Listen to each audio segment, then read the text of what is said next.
ధన్యవాదాలు అధ్యక్ష. పాపులేషన్ పెంచాలని చెప్తున్నారు అధ్యక్ష. నా వరకు నా సొంత అభిప్రాయం అంటే అంతకంటే ముందు ఆదాయ మార్గాలు పెంచాల్సిన అవసరం ఉంది. పిల్లలు కనడం కాదు, వాళ్ళని సాకడము, వాళ్ళకి చదువు చెప్పించడము, దాంతోపాటు వాళ్ళని మంచి పొజిషన్లో సెటిల్ చేయడం అనేది చాలా ఇంపార్టెంట్ అధ్యక్ష. కాబట్టి మౌలికంగా ఈ యొక్క సదుపాయాలు మనం క్రియేట్ చేసుకోవాల్సిన అవసరం ఉంది. ఇందాక మాధవి గారు చెప్పినట్టు పిల్లల్ని చాకడం అంటే చాలా కష్టం. ఇప్పుడున్న పరిస్థితుల్లో వాళ్ళ చదువులు కానీ వాళ్ళ ఎక్స్ట్రా కరికులర్ యాక్టివిటీస్ కానీ ప్రతి ఒక్కటి చేయాలి అంటే చాలా కష్టం అయిపోతుంది.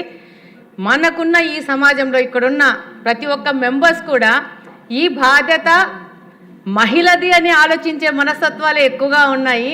చాలా స్ట్రెస్ అవుతోంది. ఇప్పుడు మేము ఇక్కడ ఎమ్మెల్యేగా వచ్చినా కూడా ఇంట్లో ఏం జరుగుతోంది, వంట ఏం చేస్తున్నారు, స్టాఫ్ ఏంటి, పిల్లలేంటి, ఎక్కడున్నారని ప్రతి ఒక్కరోజు వాకప్ చేసుకునే పరిస్థితి మాకు ఇక్కడ. కాబట్టి ఫస్ట్ మనము ఈ యొక్క సైకలాజికల్ చేంజెస్ మీద మొదట ఆలోచించుకోవాలా. ప్రతి ఒక్క మొగలు కూడా సార్ కూడా చెప్పారు ఇందాక ఈక్వల్ పేరెంటింగ్ అనేది, దాని మీద స్కూల్లో ఎడ్యుకేషన్ కూడా స్టార్ట్ చేసుకోవాలా. లోకేష్ గారు ఆల్రెడీ ఇంట్లో పనులు అని చెప్పేసి మన లాస్ట్ టైం మన అసెంబ్లీలోనే చెప్పారు.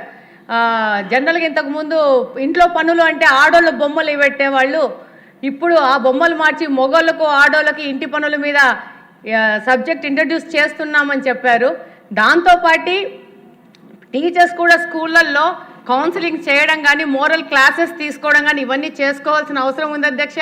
ఇంకొక మాట అన్నారు సత్యనారాయణ గారు, సహా మెంబర్ గారు, డబ్బులు ఉన్న వాళ్ళకి ఎక్కువ ట్యాక్స్ వేయాలని చెప్పి, దాని బదులు ఇన్సెంటివ్స్ పెంచుకోవాలా. పేదోళ్ళకి వాళ్ళ పిల్లల్ని ప్రాపర్గా పెంచుకునే అవకాశం కానీ అవగాహన కానీ, ముఖ్యంగా ఆడవాళ్ళకి చదువుని ఎక్కువ ఎంకరేజ్ చేస్తూ తీసుకొని పోవాలి. కానీ దాన్నైతే నేను సమర్థించట్లేదు అధ్యక్ష. ఇంకొక విషయం ఏంటంటే ఇప్పుడు నేను చూస్తున్నాను, ఇప్పుడు బాగా పేదవాళ్ళతో కలిసి తిరగడం కానీ వాళ్ళు ఉన్న సమస్యలు చూస్తూ ఉన్నాను. ఎక్కువ మందిగా కన్న పిల్లలు, తల్లిదండ్రులు, వాళ్ళకి ఏమవుతుందంటే అధ్యక్ష ప్రాపర్ ఎడ్యుకేషన్ ఇవ్వట్లేదు. దానివల్ల వాళ్ళకి ఎడ్యుకేషన్ లేక ప్రాపర్ బ్రాటప్ లేక వాళ్ళు కొంచెము ఈ యొక్క చెడు అలవాట్లకి దాని మీదకి వెళ్ళే ప్రమాదం కూడా కనపడుతూ ఉంది అధ్యక్ష. సార్ చెప్పిన దానికి ఇదైతే వ్యతిరేకము. కానీ వీటన్నిటి మనం సమకూర్చుకుంటే ఏ విధంగా ఈ జనాభా తగ్గుతుంది, దానివల్ల మనం ఫ్యూచర్లో ప్రాబ్లం ఫేస్ చేస్తాం, మన దాన్ని అధిగమించే పరిస్థితి ఉంటుంది. అంతే అధ్యక్ష. Thank you. ఏమీ చెప్పకుండా రేపు 4th సాటర్డే నుంచి ఇది మాట్లాడకుండా ఎంకరేజ్ చేసి స్టార్ట్ చేయండి ప్రోగ్రామ్.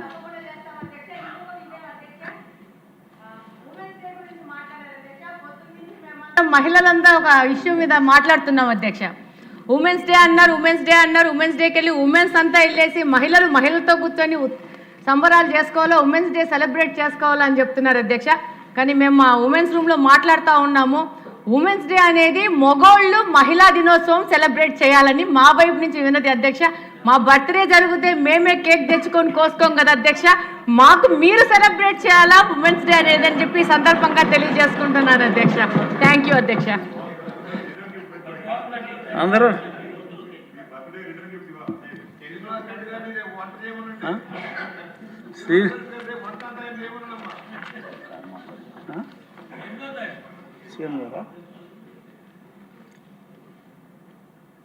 గౌరవ ముఖ్యమంత్రి గారు తమరు మాట్లాడు. అమ్మో వద్దు సార్, ఆయన ఆపడు సార్, వినో మాట్లాడు. అక్కడ రవికుమార్ గారు మాట్లాడుతున్నారు. Very brief sir. అధ్యక్ష, ఇంకా లేవకముందే మీరు బ్రీఫ్ అంటే ఎట్లా అధ్యక్ష? అంటే అధ్యక్ష, గౌరవ ముఖ్యమంత్రి గారిని నేను మనస్ఫూర్తిగా నిజంగా ఈ సభ ద్వారా అభినందిస్తా ఉన్నాను అధ్యక్ష. ఎందుకంటే భారతదేశంలో 30 రాష్ట్రాలు ఉన్నాయి, 6 కేంద్రపాలిత ప్రాంతాలు ఉన్నాయి.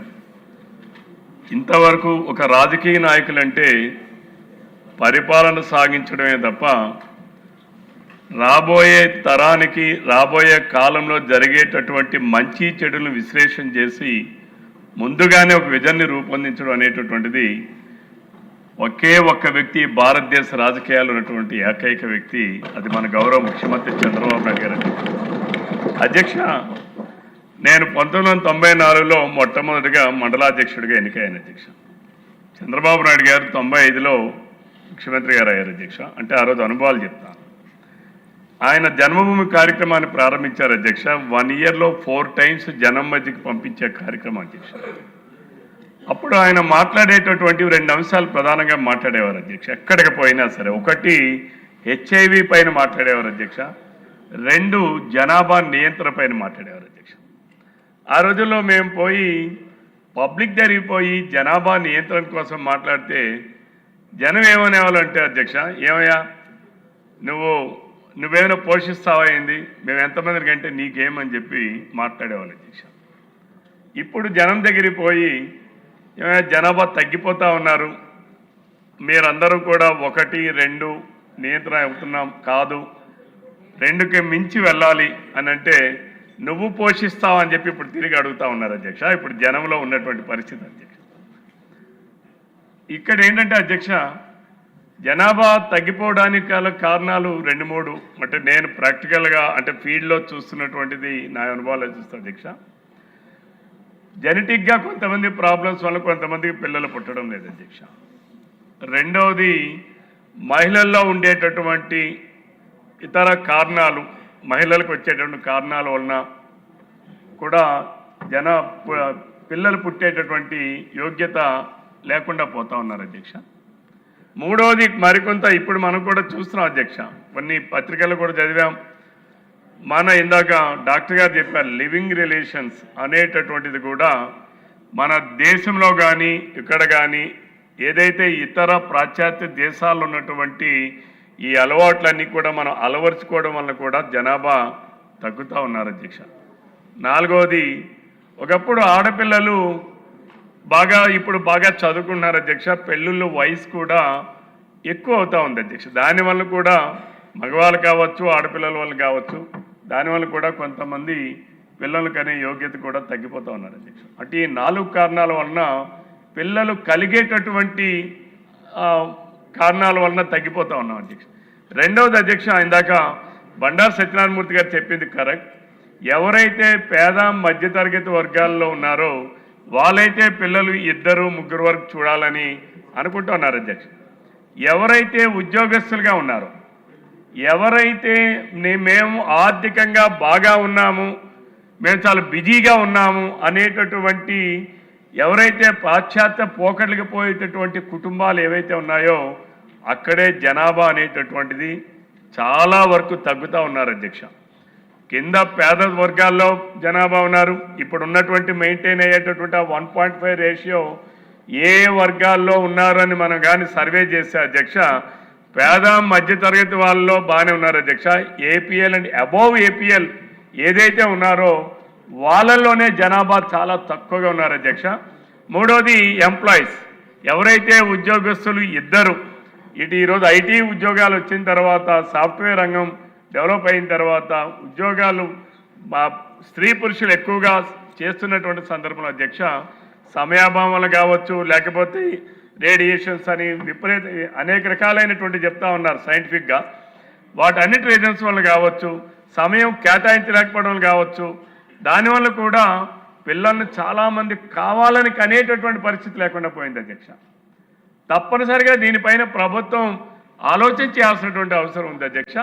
ఎందుకంటే ఇప్పుడు ముఖ్యమంత్రి గారు తీసుకున్నటువంటి ఇట్స్ ఎ డ్రాఫ్ట్, ఇది ఈరోజు సమాజంలో ఒక చర్చకు పెట్టారు. ఈ సభ ద్వారా ఈ రాష్ట్రంలో ఉన్నటువంటి మేధావులు కానీ,